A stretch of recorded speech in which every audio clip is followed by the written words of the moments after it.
ಎಲ್ಲರಿಗೂ ಈ ದಿನದ ಆಳವಾದ ವಿಶ್ಲೇಷಣೆಗೆ ಸ್ವಾಗತ. ಇಂದು ನಾವು ನಮ್ಮ ಪ್ರಾಚೀನ ಭಾರತದ ಅತ್ಯಂತ ರಹಸ್ಯಮಯ ಹಾಗೂ ಕುತೂಹಲಕಾರಿ ಜಗತ್ತಿನ ಬಗ್ಗೆ ಚರ್ಚೆ ಮಾಡಲಿದ್ದೇವೆ. ಹೌದು, ಇದು ತುಂಬಾ ಆಸಕ್ತಿದಾಯಕ ವಿಚಾರ. ಖಂಡಿತ. ಅದೇ ತಂತ್ರ ಸಾಧನೆ ಮತ್ತು ವಾಮಮಾರ್ಗ. ನಮ್ಮ ಸಮಾಜದಲ್ಲಿ ಸಾಮಾನ್ಯವಾಗಿ ತಂತ್ರಶಾಸ್ತ್ರ ಅಂದ ತಕ್ಷಣ ಜನರಿಗೆ ಒಂದು ರೀತಿಯ ಭಯ ಶುರುವಾಗುತ್ತೆ. ಅದೊಂದು ಕೇವಲ ಮಾಂತ್ರಿಕ ಜಗತ್ತು ಅಥವಾ ಎಲ್ಲೋ ಸ್ಮಶಾನದಲ್ಲಿ ಮಾಡುವ ಯಾವುದೋ ನಿಗೂಢ ಆಚರಣೆ ಅನ್ನೋ ಒಂದು ತಪ್ಪು ಕಲ್ಪನೆ ಇದೆ. ಜನ ಹಾಗೆ ಅನ್ಕೊಂಡಿದ್ದಾರೆ. ಆದರೆ ತಂತ್ರ ಎಂದ್ರೆ ಕೇವಲ ಸಂಸಾರದಿಂದ ಅಥವಾ ನಮ್ಮ ಪ್ರಾಪಂಚಿಕ ಜವಾಬ್ದಾರಿಗಳಿಂದ ದೂರ ಓಡುವುದಲ್ಲ, ಬದಲಾಗಿ ನಮ್ಮ ಭೌತಿಕ ಬದುಕನ್ನೇ ಆಧ್ಯಾತ್ಮಿಕಗೊಳಿಸುವ ಒಂದು ಅದ್ಭುತ ವಿಜ್ಞಾನ. ನಿಖರವಾಗಿ. ಇವತ್ತಿನ ಈ ಚರ್ಚೆಯಲ್ಲಿ ಅತ್ಯಂತ ಉತ್ಸಾಹದಿಂದ ಒಂದು ವಿಚಾರವನ್ನು ಹಂಚಿಕೊಳ್ಳಬೇಕು. ಅನಿತಾ ಅರವಿಂದ ಸರಫ್ ಅವರ ಮುಖಾಂತರ ಲಭ್ಯವಿರುವ ಗಾಯತ್ರಿ ಚೈತನ್ಯ, ಇದರಲ್ಲಿರುವ ಅತ್ಯಂತ ರೋಚಕ ವಿಚಾರಗಳನ್ನು ನಾವಿವತ್ತು ಬಿಡಿಸಿಡಲಿದ್ದೇವೆ. ಹೌದು, ಗಾಯತ್ರಿ ಚೈತನ್ಯದಲ್ಲಿ ಈ ವಿಚಾರಗಳ ಬಗ್ಗೆ ಅಂದ್ರೆ ತಂತ್ರದ ಬಗ್ಗೆ ಇರುವ ತಪ್ಪು ಕಲ್ಪನೆಗಳನ್ನು ಸಂಪೂರ್ಣವಾಗಿ ಹೋಗಲಾಡಿಸಲಾಗಿದೆ ಅಲ್ವಾ? ಪ್ರಾಚೀನ ಭಾರತದ ಈ ಅಲೌಕಿಕ ವಿಜ್ಞಾನದ ಹಿಂದಿರುವ ಅಪ್ರತಿಮ ಸಿದ್ಧಿಗಳು, ಆ ಗಾಯತ್ರಿ ಮತ್ತು ಸಾವಿತ್ರಿ ಶಕ್ತಿಗಳ ವಿಭಜನೆ ಹಾಗೂ ತಂತ್ರದ ನೈಜ ಅರ್ಥವನ್ನು ಸರಳವಾಗಿ ಆದರೆ ಅಷ್ಟೇ ಆಳವಾಗಿ ಅರ್ಥ ಮಾಡಿಕೊಳ್ಳುವುದು ಈ ವಿಶ್ಲೇಷಣೆಯ ಗುರಿ. ಖಂಡಿತ. ಇಲ್ಲಿ ನಾವು ಅರ್ಥ ಮಾಡ್ಕೋಬೇಕಾದ ಮೊದಲನೇ ಅಂಶ ಏನಪ್ಪಾ ಅಂದ್ರೆ, ತಂತ್ರಶಾಸ್ತ್ರವು ಯಾವುದೇ ಮೂಢನಂಬಿಕೆಯಲ್ಲ. ಗಾಯತ್ರಿ ಚೈತನ್ಯದಲ್ಲಿ ವಿವರಿಸಿರುವಂತೆ ಇದೊಂದು ಅಲೌಕಿಕ ಬುದ್ಧಿಶಕ್ತಿ, ಅಪೂರ್ವ ಸಿದ್ಧಿ ಮತ್ತು ಅದ್ಭುತ ತತ್ವಜ್ಞಾನದ ದರ್ಶನ. ಅಂದ್ರೆ ಇದೊಂದು ವಿಜ್ಞಾನ? ಹೌದು. ಇದನ್ನ ನಾವು ಒಂದು ವ್ಯವಸ್ಥಿತವಾದ ಭೌತಿಕ ವಿಜ್ಞಾನ ಅಂತಾನೆ ಕರಿಬೋದು. ಮನುಷ್ಯರು ತಮ್ಮ ದೈನಂದಿನ ಜೀವನದಲ್ಲಿ ತಮ್ಮಲ್ಲೇ ಅಡಗಿರುವ ಅಗೋಚರ ಶಕ್ತಿಗಳನ್ನು ಹೇಗೆ ಉನ್ನತೀಕರಿಸಬಹುದು ಎಂಬುದರ ನಿಖರವಾದ ಮಾರ್ಗಸೂಚಿ ಇದರಲ್ಲಿದೆ. ಇದರಲ್ಲಿ ಈ ವಾಮಮಾರ್ಗ ಎಂಬ ಪದ ಪದೇ ಪದೇ ಬರುತ್ತೆ. ವಾಮಮಾರ್ಗ ಅಂದ್ರೆ ಅದೊಂದು ಸ್ವತಂತ್ರ ಹಾಗೂ ರಹಸ್ಯಾತ್ಮಕ ತಾಂತ್ರಿಕ ಸಾಧನೆ. ಸಮಾಜದ ಸಾಮಾನ್ಯ ನಿಯಮಗಳಿಂದ ಸ್ವಲ್ಪ ಹೊರತಾದ, ಪ್ರಕೃತಿಯ ಅಸಾಧಾರಣ ಶಕ್ತಿಯನ್ನು ಒಲಿಸಿಕೊಳ್ಳುವ ಒಂದು ವಿಶಿಷ್ಟ ಮಾರ್ಗ ಅದು. ಈ ವಿಚಾರವನ್ನು ಆಳವಾಡಿ ಗಮನಿಸಿದಾಗ ಒಂದು ಅತ್ಯಂತ ಅಚ್ಚಲ್ಯ ಸಂಗತಿ ಎದುರಾಗುತ್ತೆ. ಗಾಯತ್ರಿ ಚೈತನ್ಯದಲ್ಲಿ ಉಲ್ಲೇಖಿಸಿರುವ ಪ್ರಕಾರ ಕೇವಲ ಶಾಂತಿಗಾಗಿ ಬಳಸಲ್ಪಡುವ ಗಾಯತ್ರಿ ಮಂತ್ರದ ಮೂಲಕವೂ ವಾಮಮಾರ್ಗ ತಾಂತ್ರಿಕ ಸಾಧನೆ ಮಾಡಬಹುದು ಅಂತ ಇದೆ. ಹೌದು, ಕೇಳಲು ಆಶ್ಚರ್ಯ ಆಗುತ್ತೆ. ಖಂಡಿತ ಆಶ್ಚರ್ಯ ಆಗುತ್ತೆ. ಯಾಕಂದ್ರೆ ಗಾಯತ್ರಿ ಮಂತ್ರವನ್ನು ನಾವು ಅತ್ಯಂತ ಸಾತ್ವಿಕ ಮಂತ್ರ, ಶಾಂತಿದಾಯಕ ಮಂತ್ರ ಅಂತ ಮಾತ್ರ ಭಾವಿಸಿದ್ದೇವೆ. ಅಂತಹ ಮಂತ್ರದ ಮೂಲಕ ಉಗ್ರವಾದ ತಂತ್ರ ಸಾಧನೆ ಮಾಡಬಹುದು ಮತ್ತು ಅನ್ಯ ತಂತ್ರ ಸಾಧನೆಗಳಿಗಿಂತ ಇದು ಅತ್ಯಂತ ಶಕ್ತಿಶಾಲಿಯಾಗಿವೆ ಅಂತ ಹೇಳಿರುವುದು ನಿಜಕ್ಕೂ ಬೆರಗು ಮೂಡಿಸುತ್ತೆ. ಇದು ತಂತ್ರಶಾಸ್ತ್ರದ ಅತಿ ದೊಡ್ಡ ರಹಸ್ಯಗಳಲ್ಲಿ ಒಂದು. ನೋಡಿ, ಶಕ್ತಿಯು ಯಾವತ್ತೂ ತಟಸ್ಥವಾಗಿರುತ್ತದೆ ಅಲ್ವಾ? ತಟಸ್ಥ ಅಂದ್ರೆ ನ್ಯೂಟ್ರಲ್. ಹೌದು. ಅದನ್ನ ನಾವು ಒಂದು ವಿದ್ಯುತ್ ಶಕ್ತಿಗೆ ಹೋಲಿಸಬಹುದು. ವಿದ್ಯುತ್ ಶಕ್ತಿಯನ್ನು ಬಳಸಿ ನಾವು ಒಂದು ಮನೆಯನ್ನು ಬೆಳಗಬಹುದು, ಅಥವಾ ಅದೇ ಶಕ್ತಿಯನ್ನು ಬಳಸಿ ಭಾರೀ ಸ್ಫೋಟವನ್ನೂ ಮಾಡಬಹುದು. ಶಕ್ತಿಗೆ ತನ್ನದೇ ಆದ ಗುಣವಿಲ್ಲ. ನಿಖರವಾಗಿ. ಅದನ್ನು ಬಳಸುವ ವಿಧಾನ ಅದರ ಫಲಿತಾಂಶವನ್ನು ನಿರ್ಧರಿಸುತ್ತೆ. ಗಾಯತ್ರಿ ಮಂತ್ರ ಕೇವಲ ಅಕ್ಷರಗಳ ಜೋಡಣೆಯಲ್ಲ, ಅದೊಂದು ಪ್ರಬಲವಾದ ಶಬ್ದತರಂಗಗಳ ಸಮೂಹ.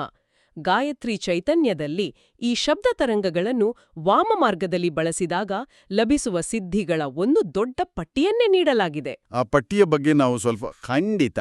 ಧನ, ಯಶ, ರೋಗ ನಿವಾರಣೆ ಅಥವಾ ಶತ್ರುನಾಶ ಇಂತಹ ಸಾಮಾನ್ಯ ಫಲಗಳು ಇದರಿಂದ ಲಭಿಸುತ್ತವೆ ಅಂತ ಹೇಳಲಾಗಿದೆ. ಆದ್ರೆ ಅಸಲಿ ವಿಚಾರ ಇರೋದು ಇದರ ಮುಂದಿನ ಹಂತದಲ್ಲೇ. ಹೌದು, ಆ ನಿಗೂಢ ಸಾಮರ್ಥ್ಯಗಳ ಪಟ್ಟಿಯನ್ನು ನೋಡಿದ್ರೆ ಮೈ ಜುಮ್ಮನಿಸುತ್ತೆ. ಉದಾಹರಣೆಗೆ ಆಕರ್ಷಣೆ ಮತ್ತು ಅಪಹರಣ, ಪ್ರಕೃತಿಯ ಶಕ್ತಿಗಳನ್ನು ಸೆಳೆಯುವುದು. ಇದರ ಜೊತೆಗೆ ಸರ್ಪವಿದ್ಯೆ, ಪ್ರೇತವಿದ್ಯೆ ಅಂತಹ ಸೂಕ್ಷ್ಮ ಜಗತ್ತಿನ ಸಂಪರ್ಕ, ಪರಕಾಯ ಪ್ರವೇಶ, ಭವಿಷ್ಯಜ್ಞಾನ, ದೃಷ್ಟಿಬಂಧ, ವಶೀಕರಣ ಹಾಗೂ ರೂಪಾಂತರ ಹೊಂದುವ ಶಕ್ತಿ, ಇವೆಲ್ಲವೂ ಕೇವಲ ಯಾವುದೋ ಮಾಂತ್ರಿಕ ಕಥೆಗಳಂತೆ ಕಾಣುತ್ತವೆ. ಹೌದು, ಸಾಮಾನ್ಯರಿಗೆ ಹಾಗೆ ಅನ್ನಿಸುತ್ತೆ. ಅದೃಶ್ಯ ವಸ್ತುಗಳನ್ನು ವೀಕ್ಷಿಸುವ ಸಾಮರ್ಥ್ಯ ಕೂಡ ಬರುತ್ತೆ ಅಂತ ಉಲ್ಲೇಖಿಸಲಾಗಿದೆ. ಆದರೆ ಗಾಯತ್ರಿ ಚೈತನ್ಯವು ಇವುಗಳನ್ನು ಕಟ್ಟುಕತೆಗಳೆಂದು ತಳ್ಳಿ ಹಾಕೋದಿಲ್ಲ, ಬದಲಾಗಿ ಪ್ರಕೃತಿಯ ನಿಯಮಗಳನ್ನು ನಿಯಂತ್ರಣಕ್ಕೆ ತೆಗೆದುಕೊಳ್ಳುವ ಅಗಾಧ ಶಕ್ತಿಯ ಪ್ರದರ್ಶನ ಅಂತ ವಿವರಿಸುತ್ತೆ. ಭೌತಿಕ ಮಿತಿಗಳನ್ನು ಮೀರಿ ಇದಲ್ಲ ಅಂದ್ರೆ ಪರಕಾಯ ಪ್ರವೇಶ ಹೇಗೆ ಸಾಧ್ಯ? ಇಲ್ಲಿ ನಾವು ತಂತ್ರವನ್ನು ಕೇವಲ ಮಂತ್ರತಂತ್ರಗಳ ಮಟ್ಟದಲ್ಲಿ ನೋಡಬಾರ್ದು, ಅದನ್ನ ಶಕ್ತಿಯ ಪರಿವರ್ತನೆಯ ಮಟ್ಟದಲ್ಲಿ ನೋಡಬೇಕು. ಗಾಯತ್ರಿ ಚೈತನ್ಯದಲ್ಲಿ ತಿಳಿಸಿರುವಂತೆ ಭೌತಿಕ ದೇಹ ಎನ್ನುವುದು ಕೇವಲ ಒಂದು ಘನವಸ್ತುವಲ್ಲ, ಅದೊಂದು ಅಣುಗಳ ಜಾಲ. ಹೌದು, ಅಣುಗಳ ಮತ್ತು ಶಕ್ತಿಯ ಸಂಕೀರ್ಣ ಜಾಲ. ಪರಕಾಯ ಪ್ರವೇಶ ಅಥವಾ ರೂಪಾಂತರ ಎಂದ್ರೆ ಒಬ್ಬ ಮನುಷ್ಯನ ಪ್ರಜ್ಞೆಯನ್ನು ಅಂದ್ರೆ ಆತನ ಆಂತರಿಕ ವಿದ್ಯುತ್ ಶಕ್ತಿಯನ್ನು ತನ್ನ ದೇಹದಿಂದ ಬೇರ್ಪಡಿಸಿ ಮತ್ತೊಂದು ಕಡೆಗೆ ವರ್ಗಾಯಿಸುವ ಪ್ರಕ್ರಿಯೆ. ಓ, ಅಂದ್ರೆ ಆಧುನಿಕ ವಿಜ್ಞಾನದಲ್ಲಿ ನಾವು ಡೇಟಾವನ್ನ ವೈರ್ಲೆಸ್ ಆಗಿ ಟ್ರಾನ್ಸ್ಫರ್ ಮಾಡ್ತೀವಲ್ಲ ಹಾಗೆ. ನಿಖರವಾಗಿ. ತಂತ್ರಶಾಸ್ತ್ರದ ದೃಷ್ಟಿಯಲ್ಲಿ ಪ್ರಜ್ಞೆಯ ವರ್ಗಾವಣೆ ಕೂಡ ಇದೇ ರೀತಿಯ ಒಂದು ಭೌತಿಕ ಪ್ರಕ್ರಿಯೆ. ಹಾಗೆಯೇ ಅದೃಶ್ಯ ವಸ್ತುಗಳನ್ನು ನೋಡುವುದು ಅಂದ್ರೆ ಮನುಷ್ಯನ ಕಣ್ಣುಗಳು ಗ್ರಹಿಸಬಹುದಾದ ಆ ಬೆಳಕಿನ ತರಂಗಾಂತರಗಳ ಅಂದ್ರೆ ವೇವ್ಲೆನ್ಸ್ ಮಿತಿಯನ್ನು ಮೀರಿ ಸೂಕ್ಷ್ಮ ತರಂಗಗಳನ್ನು ಗ್ರಹಿಸುವ ಸಾಮರ್ಥ್ಯವನ್ನು ಬೆಳೆಸಿಕೊಳ್ಳುವುದು. ಅತೀಂದ್ರಿಯ ಶಕ್ತಿ. ಆದರೆ ಇದರ ಹಿಂದೆ ನಿಖರವಾದ ವೈಜ್ಞಾನಿಕ ತರ್ಕವಿದೆ. ಖಂಡಿತ. ಇದು ನಿಜಕ್ಕೂ ಅದ್ಭುತವಾದ ಹೋಲಿಕೆ. ನಾವು ಹೊರಗಿನ ಪ್ರಪಂಚದಲ್ಲಿ ಬಳಸುವ ತಂತ್ರಜ್ಞಾನವನ್ನು ಪ್ರಾಚೀನರು ತಮ್ಮ ಶರೀರದ ಒಳಗೇ ಬೆಳೆಸಿಕೊಳ್ಳುತ್ತಿದ್ದರು ಎಂದಾಯಿತು. ಇದೆಲ್ಲವೂ ಹೇಗೆ ಸಾಧ್ಯವಾಗುತ್ತೆ ಮತ್ತು ಬ್ರಹ್ಮಾಂಡದ ಶಕ್ತಿಗಳು ಮನುಷ್ಯನ ದೇಹದಲ್ಲಿ ಹೇಗೆ ಕೆಲಸ ಮಾಡುತ್ತವೆ ಅಂತ ಅರ್ಥ ಮಾಡಿಕೊಳ್ಳಲು ನಾವು ಆ ಮಹಾನ್ ವಿಭಾಜನೆಯ ಕಡೆಗೆ ಗಮನಹರಿಸಬೇಕು. ಹೌದು, ಸೃಷ್ಟಿಕರ್ತನ ಶಕ್ತಿಯ ವಿಭಾಜನೆ. ಗಾಯತ್ರಿ ಚೈತನ್ಯದಲ್ಲಿ ಬ್ರಹ್ಮನ ಶಕ್ತಿಯು ಹೇಗೆ 2 ಭಾಗಗಳಾಗಿ ವಿಭಜನೆಯಾಯಿತು ಅಂತ ಬಹಳ ವೈಜ್ಞಾನಿಕವಾಗಿ ವಿವರಿಸಲಾಗಿದೆ. ಈ ವಿಭಜನೆಯೇ ಸಂಪೂರ್ಣ ತಂತ್ರಶಾಸ್ತ್ರದ ಅಡಿಪಾಯ ಅಲ್ವಾ? ಹೌದು, ಈ ಸೃಷ್ಟಿಯ ಸಮತೋಲನವನ್ನು ಕಾಯ್ದುಕೊಳ್ಳುವ 2 ವಿಭಿನ್ನ ಆಯಾಮಗಳಿವು. ಬ್ರಹ್ಮನ ಮೂಲ ಶಕ್ತಿಯು 2 ಪ್ರಧಾನ ವಾಹಿನಿಗಳಾಗಿ ಬೇರ್ಪಡುತ್ತದೆ. ಮೊದಲನೆಯದು ಸಂಕಲ್ಪಮಯಿ ಗಾಯತ್ರಿ ಮತ್ತು ಎರಡನೆಯದು ಪರಮಾಣುಮಯಿ ಸಾವಿತ್ರಿ. ನಿಖರವಾಗಿ ಮನುಷ್ಯನ ಅಸ್ತಿತ್ವದ 2 ಬೇರೆ ಬೇರೆ ಮುಖಗಳನ್ನು ಈ 2 ಶಕ್ತಿಗಳು ಪ್ರತಿನಿಧಿಸುತ್ತವೆ.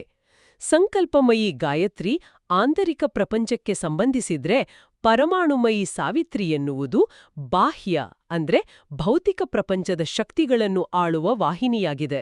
ಈಗ ಸಂಕಲ್ಪಮಯಿ ಗಾಯತ್ರಿಯ ಬಗ್ಗೆ ಮೊದಲು ನೋಡೋಣ. ಇದು ಸಂಪೂರ್ಣವಾಗಿ ಈಶ್ವರೀಯ ಶಕ್ತಿ ಅಂತ ಹೇಳಲಾಗಿದೆ. ಗಾಯತ್ರಿ ಚೈತನ್ಯದಲ್ಲಿ ವಿವರಿಸಿದಂತೆ ಇದು ದಕ್ಷಿಣ ಮಾರ್ಗ, ಸತೋಗುಣ ಪ್ರಧಾನವಾದ ಮಾರ್ಗ. ಹೌದು, ಸತೋಗುಣ ಪ್ರಧಾನವಾದ ಯಾವುದೇ ರೀತಿಯ ಹಾನಿರಹಿತ ಸಾಧನೆ. ಇಲ್ಲಿ ಪಂಚಕೋಶಗಳ ಉಲ್ಲೇಖ ಬರುತ್ತೆ. ಮನುಷ್ಯನ ದೇಹದಲ್ಲಿರುವ ಪಂಚಕೋಶಗಳನ್ನು ಅನಾವರಣಗೊಳಿಸುವ ಮೂಲಕ ಇದು ಆಧ್ಯಾತ್ಮಿಕ ಶಕ್ತಿಯನ್ನು ವೃದ್ಧಿಸುತ್ತದೆ.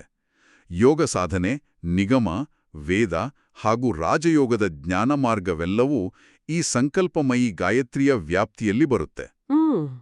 ಇದನ್ನು ಸಾಧಿಸುವನನ್ನು ದಕ್ಷಿಣ ಮಾರ್ಗದ ಯೋಗಿ ಅಂತ ಕರೆಯುತ್ತಾರೆ. ಆದರೆ ಈ ಸತೋಗುಣ ಮತ್ತು ಪಂಚಕೋಶಗಳ ಅರ್ಥವನ್ನ ನಾವು ಸ್ವಲ್ಪ ಸರಳವಾಗಿ ಬಿಡಿಸಿ ಹೇಳ್ಬೋದಾ? ಕೇಳುಗರಿಗಿದು ಸ್ವಲ್ಪ ಹೊಸ ವಿಚಾರ ಆಗಿರ್ಬೋದು. ಖಂಡಿತ. ಸತೋಗುಣ ಎಂದ್ರೆ ಶುದ್ಧತೆ, ಶಾಂತಿ ಮತ್ತು ಜ್ಞಾನದ ಸಂಕೇತ. ಇದರಲ್ಲಿ ಯಾವುದೇ ರೀತಿಯ ಆಕ್ರಮಣಶೀಲತೆ ಅಂದ್ರೆ ಅಗ್ರೆಷನ್ ಇರುವುದಿಲ್ಲ. ಇನ್ನು ಪಂಚಕೋಶಗಳ ಬಗ್ಗೆ ಹೇಳೋದಾದ್ರೆ 5 ಪದರಗಳು. ಹೌದು, ಮನುಷ್ಯನ ಅಸ್ತಿತ್ವ ಕೇವಲ ಈ ಕಾಣುವ ಭೌತಿಕ ದೇಹಕ್ಕೆ ಸೀಮಿತವಾಗಿಲ್ಲ. ನಮ್ಮಲ್ಲಿ 5 ಪದರಗಳಿವೆ. ಅನ್ನಮಯ ಕೋಶ ಅಂದ್ರೆ ಭೌತಿಕ ದೇಹ, ಪ್ರಾಣಮಯ ಕೋಶ ಅಂದ್ರೆ ಉಸಿರಾಟ ಮತ್ತು ಶಕ್ತಿ, ಮನೋಮಯ ಕೋಶ, ವಿಜ್ಞಾನಮಯ ಕೋಶ ಹಾಗೂ ಆನಂದಮಯ ಕೋಶ. ಆನಂದಮಯ ಕೋಶ ಅಂದ್ರೆ ಪರಮಾನಂದದ ಸ್ಥಿತಿಯಲ್ವಾ? ಹೌದು. ಸಂಕಲ್ಪಮಯಿ ಗಾಯತ್ರಿಯ ಸಾಧನೆಯು ಈ 5 ಪದರಗಳನ್ನು ನಿಧಾನವಾಗಿ ಶುದ್ಧೀಕರಿಸುತ್ತಾ ಮನುಷ್ಯನನ್ನು ಅತ್ಯುನ್ನತ ಆಧ್ಯಾತ್ಮಿಕ ಮಟ್ಟಕ್ಕೆ ಕೊಂಡೊಯ್ಯುತ್ತದೆ. ಇದೊಂದು ರೀತಿಯಲ್ಲಿ ಸಂಪೂರ್ಣ ಅಂತರ್ಮುಖಿ ಪ್ರಯಾಣ. ಇಲ್ಲಿ ಹೊರಗಿನ ಜಗತ್ತನ್ನು ಬದಲಾಯಿಸುವ ಯಾವುದೇ ಆಸೆ ಇರುವುದಿಲ್ಲ. ತನ್ನನ್ನು ತಾನು ಶುದ್ಧೀಕರಿಸಿಕೊಳ್ಳೋದಷ್ಟೇ ಗುರಿ. ಹೌದು. ಆ ಭೌತಿಕವಲ್ಲದ ಶುದ್ಧ ಅರಿವಿನ ಮಾರ್ಗ ಒಂದು ಕಡೆಯಾದರೆ, ಅದರ ಜೊತೆಗೆ ಬರುವ ಮತ್ತೊಂದು ಪ್ರಬಲ ಮುಖವೇ ಪರಮಾಣುಮಯಿ ಸಾವಿತ್ರಿ. ಈ ಹೆಸರಲ್ಲೇ ಒಂದು ರೀತಿಯ ಶಕ್ತಿ ಇದೆ. ಖಂಡಿತ. ಹೆಸರು ಕೇಳಿದಾಗಲೇ ಇದರಲ್ಲಿರುವ ಅಗಾಧತೆಯ ಅರಿವಾಗುತ್ತೆ. ಗಾಯತ್ರಿ ಚೈತನ್ಯದ ಚಿತ್ರಣದಲ್ಲಿರುವಂತೆ ಇದು ಸಂಪೂರ್ಣವಾಗಿ ಭೌತಿಕ ಶಕ್ತಿ. ಇದು ವಾಮ ಮಾರ್ಗಕ್ಕೆ ಸಂಬಂಧಿಸಿದ್ದು. ಪ್ರಕೃತಿಯಲ್ಲಿರುವ ಪರಮಾಣುಗಳ ಆಕರ್ಷಣೆ ಮತ್ತು ವಿಕರ್ಷಣೆಗೆ ಇದು ನೇರವಾದ ಸಂಬಂಧವನ್ನು ಹೊಂದಿದೆ. ಅಂದ್ರೆ ಸಂಕಲ್ಪಮಯಿ ಗಾಯತ್ರಿ ಸತೋಗುಣ ಪ್ರಧಾನವಾಗಿದ್ರೆ, ಈ ಪರಮಾಣುಮಯಿ ಸಾವಿತ್ರಿ ರಜೋಗುಣ ಹಾಗೂ ತಮೋಗುಣ ಪ್ರಧಾನವಾಗಿದೆ ಅಂತ ಉಲ್ಲೇಖಿಸಲಾಗಿದೆ. ಇದು ಮನುಷ್ಯನ ಬೆನ್ನು ಹುರಿಯಲಿರುವ ಷಟ್ಚಕ್ರಗಳನ್ನು ಎಚ್ಚರಿಸುವ ಮೂಲಕ ಕೆಲಸ ಮಾಡುತ್ತೆ. ಇಲ್ಲಿ ಈ ಪರಮಾಣುಮಯಿ ಎಂಬ ಪದ ಮತ್ತು ರಜೋಗುಣ ತಮೋಗುಣಗಳ ಪ್ರಯೋಗ ಬಹಳ ಕುತೂಹಲಕಾರಿಯಾಗಿದೆ. ಹೌದು. ರಜೋಗುಣ ಅಂದ್ರೆ ಕ್ರಿಯಾಶೀಲತೆ, ಆಸೆ ಮತ್ತು ಚಲನೆ. ಇನ್ನು ತಮೋಗುಣ ಎಂದ್ರೆ ಜಡತ್ವ, ಅಂಧಕಾರ ಅಥವಾ ವಿನಾಶದ ಶಕ್ತಿ. ಪರಮಾಣುಮಯಿ ಸಾವಿತ್ರಿಯು ಈ ಎರಡೂ ಗುಣಗಳನ್ನು ಬಳಸಿಕೊಡುತ್ತದೆ. ಷಟ್ಚಕ್ರಗಳು ಅಂದ್ರೆ ಬೆನ್ನುಹುರಿಯಲ್ಲಿರುವ 6 ಪ್ರಮುಖ ಶಕ್ತಿ ಕೇಂದ್ರಗಳು: ಮೂಲಾಧಾರ, ಸ್ವಾಧಿಷ್ಠಾನ, ಮಣಿಪುರ, ಅನಾಹತ, ವಿಶುದ್ಧ ಮತ್ತು ಆಜ್ಞಾಚಕ್ರ. ವಾಮಮಾರ್ಗದ ಸಾಧನೆಯಲ್ಲಿ ಸಾಧಕನು ಈ ಚಕ್ರಗಳಲ್ಲಿ ಅಡಗಿರುವ ಭೌತಿಕ ಶಕ್ತಿಯನ್ನು, ಅಂದ್ರೆ ನಮ್ಮ ಜೈವಿಕ ವಿದ್ಯುತ್ ಶಕ್ತಿಯನ್ನು ಜಾಗೃತಗೊಳಿಸುತ್ತಾನೆ. Bio electricity. ಹೌದು. ಇಲ್ಲಿ ಮುಖ್ಯವಾದ ವಿಚಾರ ಏನಪ್ಪಾ ಅಂದ್ರೆ, ಇದು ಕೇವಲ ಯಾವುದೋ ಪ್ರಾರ್ಥನೆಯಲ್ಲ. ಇದು ಪರಮಾಣುಗಳ ಮಟ್ಟದಲ್ಲಿ ಭೌತಿಕ ಜಗತ್ತನ್ನು ಬದಲಾಯಿಸುವ ಒಂದು ಭೌತಿಕ ಪ್ರಯೋಗ. ಆ ಪರಮಾಣುಮಯಿ ಎಂಬ ಪದ ನಮ್ಮನ್ನು ನೇರವಾಗಿ ಆಧುನಿಕ ವಿಜ್ಞಾನದತ್ತ ಕೊಂಡೊಯ್ತೆ. ಗಾಯತ್ರಿ ಚೈತನ್ಯದಲ್ಲಿ ಯಂತ್ರವಿಜ್ಞಾನ ಮತ್ತು ತಂತ್ರವಿಜ್ಞಾನದ ಬಗ್ಗೆ ಒಂದು ಅದ್ಭುತವಾದ ಉಲ್ಲೇಖವಿದೆ. ಸಾವಿತ್ರಿ ಸಾಧನೆಯು ವೈಜ್ಞಾನಿಕ ಯಂತ್ರಗಳ ಉಪಯೋಗ ಹಾಗೂ ಮಾನವನ ಅಂತರಾಳದಲ್ಲಿರುವ ವಿದ್ಯುತ್ ಶಕ್ತಿಯ ಬಳಕೆಯಾಗಿದೆ ಅಂತ ಹೇಳಲಾಗಿದೆ. ಹೌದು. ಈ ತಂತ್ರವಿದ್ಯೆಯಿಂದ ಪದಾರ್ಥಗಳ ರಚನೆ, ಒಂದು ವಸ್ತುವನ್ನು ಇನ್ನೊಂದಾಗಿ ಪರಿವರ್ತಿಸುವುದು ಮತ್ತು ಭಾರೀ ವಿನಾಶವು ಸಾಧ್ಯ ಎಂಬುದು ಆಶ್ಚರ್ಯಕರ. ಭೌತಿಕಶಾಸ್ತ್ರದ ದೃಷ್ಟಿಯಲ್ಲಿ ನೋಡಿದ್ರೆ ಇದು ನೇರವಾಗಿ ಪರಮಾಣು ವಿಜ್ಞಾನ ಅಂದ್ರೆ ನ್ಯೂಕ್ಲಿಯರ್ ಸೈನ್ಸ್ ಅಥವಾ ಕ್ವಾಂಟಮ್ ಫಿಸಿಕ್ಸ್ ಅನ್ನು ನೆನಪಿಸುತ್ತೆ ಅಲ್ವಾ? ಪ್ರಾಚೀನರು ಈ ಬಾಹ್ಯ ವಿಜ್ಞಾನವನ್ನು ತಮ್ಮ ದೇಹದ ಒಳಗೇ ಕಂಡುಕೊಂಡಿದ್ರಾ? ನಿಖರವಾಗಿ ಕಂಡುಕೊಂಡಿದ್ರು. ಯಂತ್ರವಿಜ್ಞಾನ ಮತ್ತು ತಂತ್ರವಿಜ್ಞಾನದ ನಡುವಿನ ಈ ವ್ಯತ್ಯಾಸವನ್ನು ನಾವು ಬಹಳ ಸೂಕ್ಷ್ಮವಾಗಿ ಗಮನಿಸಬೇಕು. ಯಂತ್ರವಿಜ್ಞಾನ ಎಂದರೆ ಬಾಹ್ಯವಾಗಿ ನಾವು ಬಳಸುವ ವೈಜ್ಞಾನಿಕ ಉಪಕರಣಗಳು. ಉದಾಹರಣೆಗೆ, ಒಂದು ಪರಮಾಣುವನ್ನು ಒಡೆಯಲು ನಮಗೆ ಇಂದು ಬೃಹತ್ ಪಾರ್ಟಿಕಲ್ ಆಕ್ಸಿಲರೇಟರ್ಗಳ ಅಗತ್ಯವಿದೆ. ಆದರೆ ತಂತ್ರವಿಜ್ಞಾನ ಎಂದರೆ ಮಾನವನ ದೇಹವೇ ಒಂದು ಬೃಹತ್ ಯಂತ್ರ ಅಥವಾ ಪ್ರಯೋಗಾಲಯ ಇದ್ದಂತೆ. ದೇಹದ ಒಳಗೆಯೇ ಆ ಪ್ರಯೋಗ. ಹೌದು. ದೇಹದ ಒಳಗೆಯೇ ಇರುವ ಆಂತರಿಕ ವಿದ್ಯುತ್ ಶಕ್ತಿಯನ್ನು ಜಾಗೃತಗೊಳಿಸಿ ಆ ಶಕ್ತಿಯ ಮೂಲಕ ಬಾಹ್ಯ ಜಗತ್ತಿನ ಪರಮಾಣುಗಳ ಮೇಲೆ ಪ್ರಭಾವ ಬೀರುವುದು ತಂತ್ರದ ಗುರಿ. ಪದಾರ್ಥಗಳ ರಚನೆ ಮಾಡುವುದು ಅಥವಾ ಭಾರೀ ವಿನಾಶವನ್ನು ಉಂಟುಮಾಡುವುದು, ಇವೆಲ್ಲವೂ ಪ್ರಕೃತಿಯ ಪರಮಾಣುಗಳ ಆಕರ್ಷಣೆ ಮತ್ತು ವಿಕರ್ಷಣೆಯ ತತ್ವದ ಮೇಲೆಯೇ ನಿಂತಿದೆ. ಅಟ್ರಾಕ್ಷನ್ ಮತ್ತು ರಿಪಲ್ಷನ್. ಹೌದು. ಇದು ಕೇವಲ ಕುರುಡು ನಂಬಿಕೆಯಲ್ಲ, ಇದೊಂದು ಅನ್ವಯಿಕ ಭೌತಶಾಸ್ತ್ರ. ಈ ಮಾರ್ಗವನ್ನು ಅನುಸರಿಸುವವನೇ ವಾಮಮಾರ್ಗದ ತಾಂತ್ರಿಕ.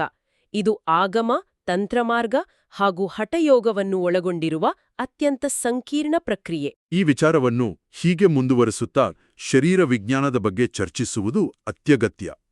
ಗಾಯತ್ರಿ ಚೈತನ್ಯದಲ್ಲಿ ಬಹಳ ಸ್ಪಷ್ಟವಾಗಿ ಹೇಳಿರುವಂತೆ ಮನುಷ್ಯನ ಶರೀರವೇ ಶಕ್ತಿಯ ಬೃಹತ್ ಭಂಡಾರ. ತಂತ್ರವೆಂದರೆ ಅಕ್ಷರಶಃ ಆಧ್ಯಾತ್ಮಿಕ ಕ್ಷೇತ್ರದ ಭೌತಿಕ ವಿಜ್ಞಾನ. ಮನುಷ್ಯರು ತಾವು ಮಾಡುವ ಕಾರ್ಯಗಳನ್ನು ಪ್ರಕೃತಿಯ ಅಗೋಚರ ಸಾಮರ್ಥ್ಯಗಳೊಂದಿಗೆ ಬೆಸೆದು ಯಶಸ್ಸು ಅಥವಾ ಸಿದ್ಧಿ ಗಳಿಸುವುದೇ ಇದರ ಹಿಂದಿನ ತರ್ಕ. ಖಂಡಿತ. ಅಂದರೆ ನಾವು ಹೊರಗಿನ ಪ್ರಪಂಚದಲ್ಲಿ ಹುಡುಕುವ ಶಕ್ತಿಗಳೆಲ್ಲವೂ, ಅಂದರೆ ಆ ಪರಮಾಣು ಶಕ್ತಿ ಇರ್ಬೋದು, ವಿದ್ಯುತ್ ಶಕ್ತಿ, ಇವೆಲ್ಲವೂ ನಮ್ಮ ದೇಹದೊಳಗೆ ಸುಪ್ತವಾಗಿ ಅಡಗಿವೆ. ಅದನ್ನು ಸೂಕ್ತ ರೀತಿಯಲ್ಲಿ ಎಚ್ಚರಿಸುವ ತಂತ್ರವನ್ನು ಕರಗತ ಮಾಡಿಕೊಂಡರೆ ಪ್ರಕೃತಿಯ ಅಗೋಚರ ಶಕ್ತಿಗಳು ಮನುಷ್ಯನ ನಿಯಂತ್ರಣಕ್ಕೆ ಬರುತ್ತವೆ ಎಂಬುದು ರೋಮಾಂಚನಕಾರಿ ವಿಚಾರ. ಹೌದು. ತಂತ್ರಶಾಸ್ತ್ರವು ಶರೀರವನ್ನು ಕೇವಲ ಮಾಂಸ, ಮೂಳೆ ಮತ್ತು ರಕ್ತದ ಗುಂಪು ಅಂತ ಪರಿಗಣಿಸುವುದಿಲ್ಲ. ಬದಲಾಗಿ ಅದೊಂದು ಅಗಾಧವಾದ ಶಕ್ತಿಯ ಉಗ್ರಾಣ ಅಂತ ನೋಡ್ತದೆ. ಇದರಲ್ಲಿ ಕುಂಡಲಿನಿಯ ಪಾತ್ರ ಅತ್ಯಂತ ಪ್ರಮುಖವಾದದ್ದು. ಕುಂಡಲಿನಿ ಶಕ್ತಿ. ಹೌದು. ತಂತ್ರದ ಕೇಂದ್ರವು ಬೆನ್ನುಹುರಿಯ ತಳಭಾಗದಲ್ಲಿರುವ, ಅಂದರೆ ಮೂಲಾಧಾರ ಚಕ್ರದಲ್ಲಿ ಸುಪ್ತವಾಗಿರುವ ಕುಂಡಲಿನಿಯಾಗಿದೆ. ಗಾಯತ್ರಿ ಚೈತನ್ಯದಲ್ಲಿ ಸ್ಪಷ್ಟಪಡಿಸಿರುವಂತೆ ವಾಮಮಾರ್ಗ ಅಥವಾ ತಂತ್ರ ಸಾಧನೆಯನ್ನು ಪ್ರಾರಂಭಿಸಿದಾಗ ಈ ಕುಂಡಲಿನಿ ಶಕ್ತಿಯು ಎಚ್ಚರಗೊಳ್ಳುತ್ತದೆ. ಇದು ಎಚ್ಚರಗೊಂಡಾಗ ಮಿದುಳಿನಲ್ಲಿರುವ ಅಚೇತನ ಮತ್ತು ರಹಸ್ಯಮಯ ಕೇಂದ್ರಗಳು ವೇಗವಾಗಿ ಚಲಿಸಲು ಪ್ರಾರಂಭಿಸುತ್ತವೆ. ಇದು ವೈಜ್ಞಾನಿಕ ದೃಷ್ಟಿಕೋನದಿಂದಲೂ ಬಹಳ ಪ್ರಸ್ತುತವಾಗಿದೆ. ಆಧುನಿಕ ವಿಜ್ಞಾನವೂ ಇದನ್ನೇ ಹೇಳುತ್ತೆ. ಹೌದು.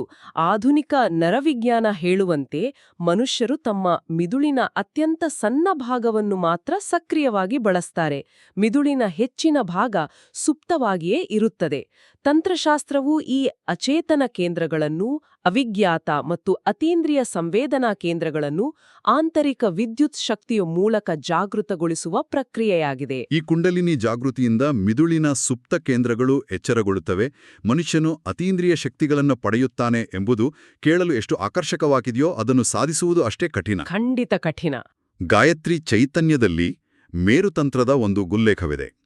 ಇದು ಈ ವಾಮಮಾರ್ಗ ಸಾಧನೆಗೆ ಬೇಕಾದ ಅರ್ಹತೆಯನ್ನು ಅತ್ಯಂತ ಸ್ಪಷ್ಟವಾಗಿ ವಿವರಿಸುತ್ತದೆ. ಈ ವಾಮಮಾರ್ಗವು ಸಾಮಾನ್ಯರಿಗಿರ್ಲಿ ಯೋಗಿಗಳಿಗೂ ದುಸ್ಸಾಧ್ಯವಾದದ್ದು ಅಂತ ಹೇಳಲಾಗಿದೆ. ಹೌದು, ಆ ಅರ್ಹತೆಗಳು ಬಹಳ ಕಠಿಣ. ಇಲ್ಲಿ ತಿಳಿಸಿರುವ ಅರ್ಹತೆಗಳನ್ನು ಕೇಳಿದ್ರೆ ಯಾರಿಗಾದ್ರೂ ಆಶ್ಚರ್ಯ ಆಗುತ್ತದೆ. ಪರರ ಸಂಪತ್ತನ್ನು ತುಚ್ಛವೆಂದು ಭಾವಿಸುವ, ಪರಸ್ತ್ರೀಯರಲ್ಲಿ ನಪುಂಸಕನಂತಿರುವ, ಸಮಾಜದ ಟೀಕೆಗಳಿಗೆ ಸಂಪೂರ್ಣ ಕಿವುಡನಾದ ಹಾಗೂ ತನ್ನ ಎಲ್ಲ ಇಂದ್ರಿಯಗಳನ್ನು ಸದಾ ಕಠಿಣ ನಿಯಂತ್ರಣದಲ್ಲಿಟ್ಟುಕೊಂಡಿರುವ ವ್ಯಕ್ತಿಗೆ ಮಾತ್ರ ಈ ಮಾರ್ಗವನ್ನು ಪ್ರವೇಶಿಸುವ ಅರ್ಹತೆಯಿದೆ. ನಿಜ. ಈ ಮಟ್ಟದ ವೈರಾಗ್ಯ ಮತ್ತು ಶಿಸ್ತು ಯಾಕೆ ಬೇಕು? ವಾಮಮಾರ್ಗದಲ್ಲಿ ಇಂತಹ ಕಠಿಣ ನಿಯಮಗಳ ಅನಿವಾರ್ಯತೆ ಏನಿದೆ? ಈ ಅರ್ಹತೆಗಳು ಬಹಳ ಗಂಭೀರವಾದ ಅರ್ಥವನ್ನು ಹೊಂದಿವೆ. ವಾಮಮಾರ್ಗವು ಅಗಾಧವಾದ ಭೌತಿಕ ಶಕ್ತಿಯನ್ನು, ಪರಮಾಣು ಶಕ್ತಿಯನ್ನು ಸಾಧಕನ ಕೈಗಿಡುತ್ತದೆ. ಇದನ್ನು ನಾವೊಂದು ಸರಳ ಉದಾಹರಣೆಯ ಮೂಲಕ ಅರ್ಥಮಾಡಿಕೊಳ್ಳಬಹುದು. ಪರಮಾಣು ಬಾಂಬ್ ಅಂದ್ರೆ ನ್ಯೂಕ್ಲಿಯರ್ ಬಾಂಬನ್ನು ಉಡಾವಣೆ ಮಾಡುವ ಗುಂಡಿಯನ್ನು ಒಬ್ಬ ಅಜ್ಞಾನಿ ಅಥವಾ ಕೋಪಿಷ್ಠ ವ್ಯಕ್ತಿಯ ಕೈಗೆ ಕೊಟ್ರೆ ಏನಾಗಬಹುದು? ಸಂಪೂರ್ಣ ವಿನಾಶನೇ ಆಗುತ್ತೆ. ಅತ್ಯುನ್ನತ ಮಟ್ಟದ ಶಿಸ್ತು ಮತ್ತು ಭಾವನಾತ್ಮಕ ನಿರ್ಲಿಪ್ತತೆ ಬೇಕು. ಪರರ ಸಂಪತ್ತಿನ ಮೇಲೆ ಆಸೆಯಿಲ್ಲದಿರುವುದು, ಕಾಮನೆಗಳಿಂದ ಸಂಪೂರ್ಣ ಮುಕ್ತನಾಗಿರುವುದು ಮತ್ತು ಸಮಾಜದ ಟೀಕೆ ಅಥವಾ ಪ್ರಶಂಸೆಗಳಿಗೆ ಕಿವುಡನಾಗಿರುವುದು. ಇವು ಕೇವಲ ನೈತಿಕ ಅಥವಾ ಧಾರ್ಮಿಕ ಪಾಠಗಳಲ್ಲ. ಇವು ಸಾಧಕನ ಮನಸ್ಸಿನ ತಟಸ್ಥ ಸ್ಥಿತಿಗೆ ತರುವ ತಂತ್ರಗಳು. ಹೌದು, ನ್ಯೂಟ್ರಲ್ ಸ್ಥಿತಿಗೆ. ಇಂದ್ರಿಯಗಳ ಮೇಲೆ ಸಂಪೂರ್ಣ ಹಿಡಿತವಿಲ್ಲದವನು, ಸಣ್ಣ ಕೋಪ, ಕಾಮ ಅಥವಾ ದುರಾಸೆ ಇರುವನು ಈ ಮಾರ್ಗಕ್ಕೆ ಇಳಿದ್ರೆ ಆತ ಎಚ್ಚರಿಸಿದ ಶಕ್ತಿಯೇ ಆತನನ್ನು ಸಂಪೂರ್ಣವಾಗಿ ಸುಟ್ಟು ಹಾಕಬಲ್ಲದು. ಹಾಗಾಗಿ ಇದು ಯೋಗಿಗಳಿಗೂ ದುಸ್ಸಾಧ್ಯ ಎಂದು ಮೇರುತಂತ್ರ ಸ್ಪಷ್ಟವಾಗಿ ಎಚ್ಚರಿಸಿದೆ. ಇದು ತಂತ್ರ ಸಾಧನೆಗೆ ಬೇಕಾದ ಅತ್ಯುನ್ನತ ಮಟ್ಟದ ಮಾನಸಿಕ ಸ್ಥಿರತೆಯನ್ನು ಮತ್ತು ಅಪಾಯದ ಮುನ್ಸೂಚನೆಯನ್ನು ತೋರಿಸುತ್ತದೆ. ಖಂಡಿತ. ಈ ಎಲ್ಲಾ ವಿಚಾರಗಳನ್ನು ಒಟ್ಟುಗೂಡಿಸಿ ಆಳವಾಗಿ ವಿಶ್ಲೇಷಿಸಿದಾಗ ಸೌ ಅನಿತಾ ಅರವಿಂದ್ ಸರಫ್ ಅವರ ಮೂಲಕ ಲಭ್ಯವಾದ ಗಾಯತ್ರಿ ಚೈತನ್ಯದಲ್ಲಿ ಉಲ್ಲೇಖಿಸಿರುವ ಈ ತಂತ್ರ ಮತ್ತು ವಾಮಮಾರ್ಗ ಕೇವಲ ಭಯ ಹುಟ್ಟಿಸುವ ಕಾಲ್ಪನಿಕ ಅಥವಾ ಮೂಢನಂಬಿಕೆಯ ವಿಚಾರಗಳಲ್ಲ ಎಂಬುದು ನಮಗೆ ಅತ್ಯಂತ ಸ್ಪಷ್ಟವಾಗುತ್ತದೆ. ಸಂಪೂರ್ಣವಾಗಿ ಇದೊಂದು ನಿಖರವಾದ ವಿಜ್ಞಾನ. ಬದಲಾಗಿ ಮಾನವನ ದೇಹದಲ್ಲಿರುವ ವಿದ್ಯುತ್ ಶಕ್ತಿ, ಪರಮಾಣು ಶಕ್ತಿ ಮತ್ತು ಬ್ರಹ್ಮಾಂಡದ ಶಕ್ತಿಗಳನ್ನು ಒಗ್ಗೂಡಿಸುವ ಅತ್ಯಂತ ಕರಾರುವಕ್ಕಾದ ಹಾಗೂ ಶಿಸ್ತುಬದ್ಧ ವಿಜ್ಞಾನ ಇದು. ಸಂಕಲ್ಪಮಯಿ ಗಾಯತ್ರಿಯ ಮೂಲಕ ಲಭಿಸುವ ಆಧ್ಯಾತ್ಮಿಕ ಶಾಂತಿ, ಪಂಚಕೋಶಗಳ ಶುದ್ಧೀಕರಣದಿಂದ ಹಿಡಿದು ಪರಮಾಣುಮಯಿ ಸಾವಿತ್ರಿಯ ಮೂಲಕ ಪ್ರಕೃತಿಯನ್ನೇ ನಿಯಂತ್ರಿಸುವ ಭೌತಿಕ ಶಕ್ತಿಯ ಸ್ಫೋಟದವರೆಗೆ ಇದೊಂದು ಅಗಾಧವಾದ ಮತ್ತು ನಿಬ್ಬೆರಗಾಗಿಸುವ ಜ್ಞಾನಭಂಡಾರ. ಇದು ಮಾನವ ಶರೀರದ ಸಾಮರ್ಥ್ಯವನ್ನು ನಾವು ನೋಡುವ ದೃಷ್ಟಿಕೋನವನ್ನೇ ಬದಲಾಯಿಸುತ್ತದೆ. ನಿಜ. ಇದು ಕೇವಲ ಕುತೂಹಲಕ್ಕಾಗಿ ಓದಿ ಮರೆಯುವ ವಿಚಾರವಲ್ಲ. ಬದಲಾಗಿ ಮನುಷ್ಯನ ಅಸ್ತಿತ್ವದ ಆಳವನ್ನು, ನಮ್ಮೊಳಗಿನ ಅಗೋಚರ ಶಕ್ತಿಗಳನ್ನು ಶೋಧಿಸುವ ಒಂದು ನಿರಂತರ ಪ್ರಕ್ರಿಯೆ. ಹೌದು. ತಂತ್ರವು ನಮಗೆ ಕಲಿಸುವ ಅತಿ ದೊಡ್ಡ ಪಾಠವೆಂದರೆ ಹೊರಗಿನ ವಿಶ್ವದಲ್ಲಿ ಏನೆಲ್ಲ ಇದೆಯೋ ಅದೆಲ್ಲವೂ ಸಣ್ಣ ಪ್ರಮಾಣದಲ್ಲಿ ನಮ್ಮ ದೇಹದ ಒಳಗೂ ಇದೆ. ಈ ಎಲ್ಲಾ ಚರ್ಚೆಗಳ ನಂತರ ನಮ್ಮೆಲ್ಲರ ಮನಸ್ಸಿನಲ್ಲಿ ಮೂಡಬೇಕಾದ ಒಂದು ಅಂತಿಮ ಹಾಗೂ ಆಳವಾದ ಚಿಂತನೆ ಇದೆ. ಮಾನವನ ಮಿದುಳು ಮತ್ತು ದೇಹದಲ್ಲಿ ಇಷ್ಟೊಂದು ಅಗಾಧವಾದ, ಅತ್ಯಾಧುನಿಕ ಯಂತ್ರಜ್ಞಾನವನ್ನು ಮೀರಿಸುವಂತಹ ಪರಮಾಣು ಮತ್ತು ಜೈವಿಕ ವಿದ್ಯುಚ್ಛಕ್ತಿ ಅಡಗಿದೆ ಎಂದಾದರೆ ದೈನಂದಿನ ಜೀವನದಲ್ಲಿ ಮನುಷ್ಯರು ತಮ್ಮ ನೈಜ ಸಾಮರ್ಥ್ಯದ ಎಷ್ಟು ಸಣ್ಣ ಅಂಶವನ್ನು ಮಾತ್ರ ಬಳಸುತ್ತಿರಬಹುದು? ಬಹಳ ಸಣ್ಣ ಅಂಶ. ನಮ್ಮೊಳಗೆ ಇರುವ ಈ ಅಪಾರವಾದ ಬ್ರಹ್ಮಾಂಡವನ್ನೇ ಅಲುಗಾಡಿಸಬಲ್ಲ ಸುಪ್ತ ಶಕ್ತಿಯ ಬಗ್ಗೆ, ನಮ್ಮ ಭೌತಿಕ ಮತ್ತು ಮಾನಸಿಕ ಮಿತಿಗಳನ್ನು ಮೀರಿ ಬೆಳೆಯುವ ಸಾಧ್ಯತೆಗಳ ಬಗ್ಗೆ ನಾವು ಎಂದಾದರೂ ಗಂಭೀರವಾಗಿ ಗಮನಹರಿಸಿದ್ದೇವೆಯೇ? ಈ ಆಳವಾದ ಪ್ರಶ್ನೆಗೆ ಉತ್ತರ ಹುಡುಕುವ ಅಂತರ್ಮುಖಿ ಪ್ರಯತ್ನವೇ ಪ್ರತಿಯೊಬ್ಬರ ಮುಂದಿನ ಹೆಜ್ಜೆಯಾಗಬೇಕಿದೆ. ನಿಜಕ್ಕೂ ಇದು ಪ್ರತಿಯೊಬ್ಬರ ಚಿಂತನೆಯನ್ನು ಪ್ರೋತ್ಸಾಹಿಸುವಂಥ ಅದ್ಭುತವಾದ ಪ್ರಶ್ನೆ. ಈ ಆಳವಾದ ವಿಶ್ಲೇಷಣೆಯಲ್ಲಿ ಪಾಲ್ಗೊಂಡಿದ್ದಕ್ಕಾಗಿ ಧನ್ಯವಾದಗಳು.